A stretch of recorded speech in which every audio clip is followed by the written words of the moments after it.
नमस्कार. अमेरिका भारतीय सोल या माझ्या यूट्यूब चॅनलवरती आपलं स्वागत आहे.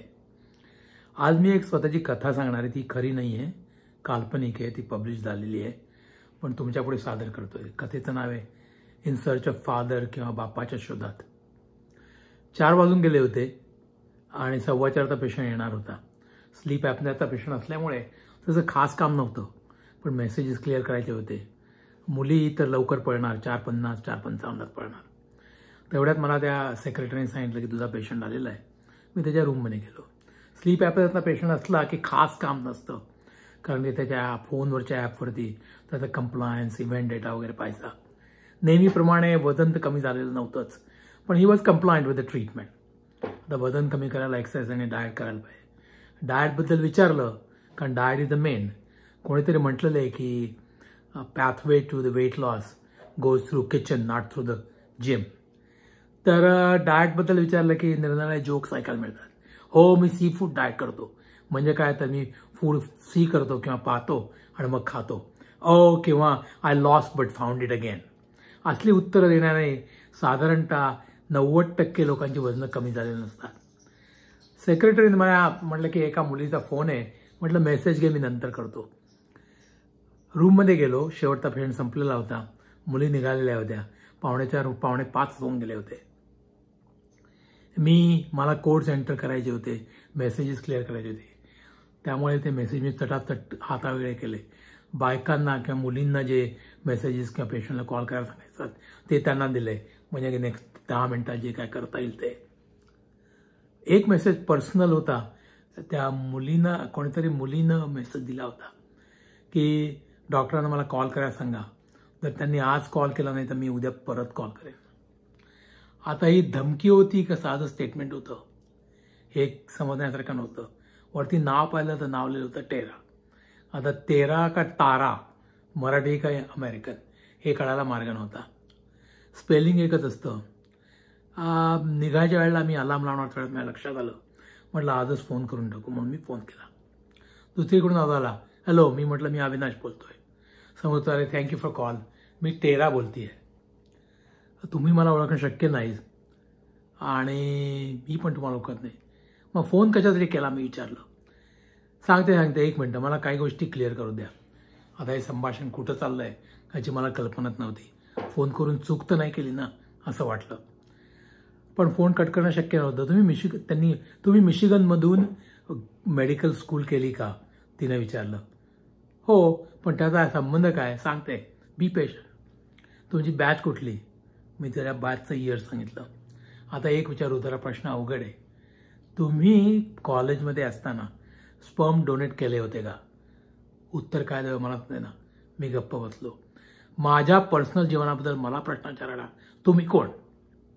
20-22 वर्षापूर्वी मी काय केले होते का काय केले होते याचा तुमच्याशी काय संबंध, मी विचारलं. मला राग तर येत होता, पण थोडी भीती वाटत होती. काही वेळा विचित्र आपण अशा काही गोष्टी करतो त्या फारशा विचारानं केल्या असतात आणि काही वेळा अविचारात केल्या गेलेल्या असतात. आता ही मुलगी कोण आहे, हिचा त्याशी काय संबंध आहे, आणि ह्याचा मला उलगडा होत नव्हता. 50शीला वय आलं होतं. जी काय आयुष्यात थ्रिल हवी होती ती सगळी येऊन गेली होती. नवीन थ्रिलची जरुरी भासत नव्हती. तुमच्या बोलण्यावर तुमचं उत्तर यस आहे असं मी समजते. तर मला तुम्हाला भेटायचं आहे. पण का? मला तुम्हाला भेटायचं नसेल तर, मी विचारलं. मला फक्त तुम्हाला भेटायचं आहे, मला इतर काही नको आहे. तुमचा फार वेळ घेणार नाही, मे बी अर्धा तास. माझ्याकडे 2 प्रश्न उभे होते. एक म्हणजे जर हिला भेटायला तयार झालो तर कुठे भेटायचं, आणि मीनूला म्हणजे माझ्या बायकोला कसं सांगायचं. हिला काय होतं याचा मला अंदाज आला होता, पण मला बायको होती, 2 मुलं होती, त्यांना विसरून जाणं शक्य नव्हतं.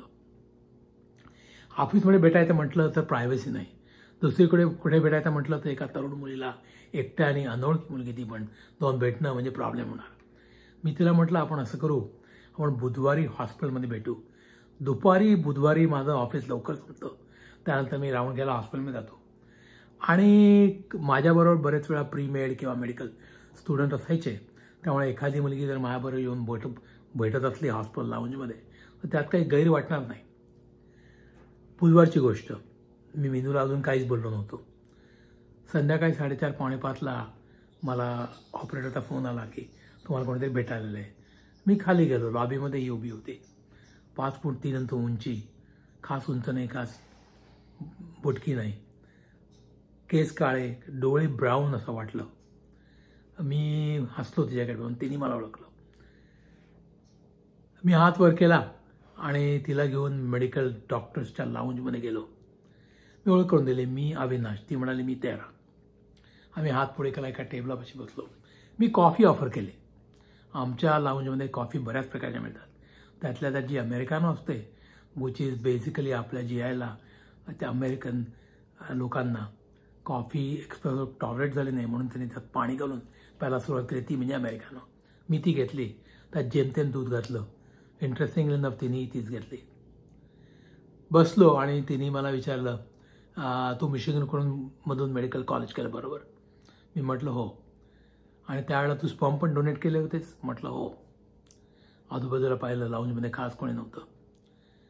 माझी आई आणि बाबा हे अमेरिकन आहेत. त्यांचे केस ब्लॉन्ड आहेत. आणि त्यांच्याकडे मला असं वाटलं की काहीतरी चुकतंय.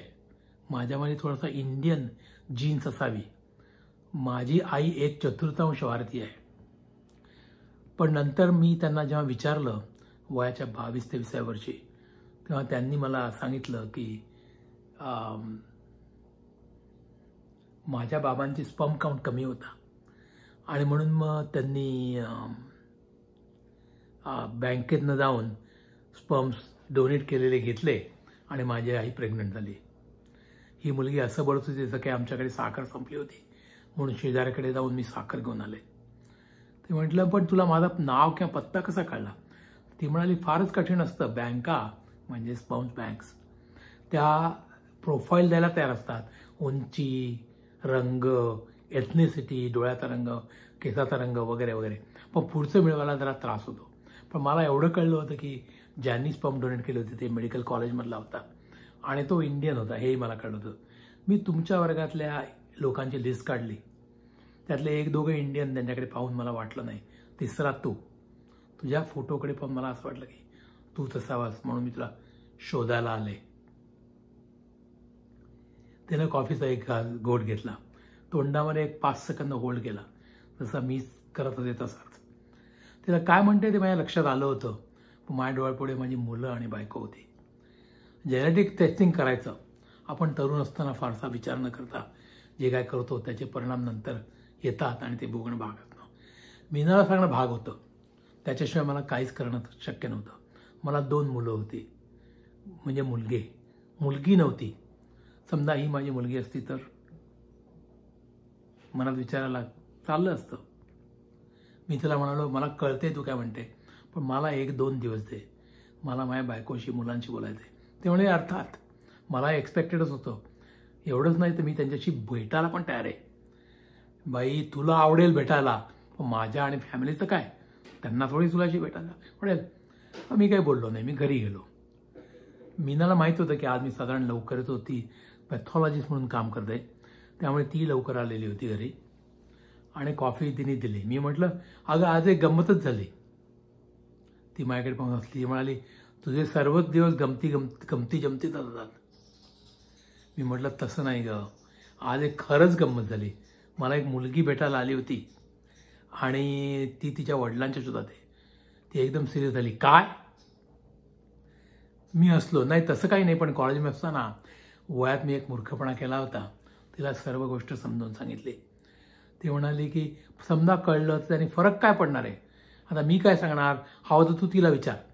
ती म्हणे, बोलव का तुला भेटायला?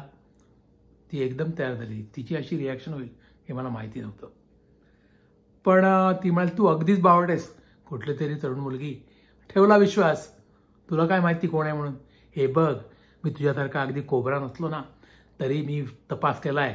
तिचे वडील युनिव्हर्सिटीमध्ये प्रोफेसर आहेत. आई स्पीच थेरपिस्ट आहे आणि हिला मेडिकल कॉलेजमध्ये ॲडमिशन मिळाली आहे. क्रिमिनल रेकॉर्ड नाहीत. तिने माझ्यापुढे ओवाळण्यासारखे हात केले आणि ते म्हणे, ओके मी भेटेन. पुढच्या 2-3 दिवसात मीना तिला भेटली आणि काय कोणाने माहिती नाही, पण त्यांचं एकमेकांना आवड निर्माण झाली. DNA टेस्ट करायची होती, ती मी घरीच केली आणि शुक्रवारी 13चा फोन आला. तिला रिपोर्ट आला होता, पण ते पाकिट तिला एकदम उघडायचं नव्हतं. रेसिडेन्सी मॅचिंगमध्ये ज्याप्रमाणे स्टेजवर जाऊन सगळ्यांसमोर पाकिट उघडायचं आणि आपल्याला कुठे रेसिडेन्सी मिळाली हे सांगायचं, हे जे थ्रिल असतं, तिला ते धीर होत नव्हता. ती पाकिट घेऊन माझ्या घरी आली.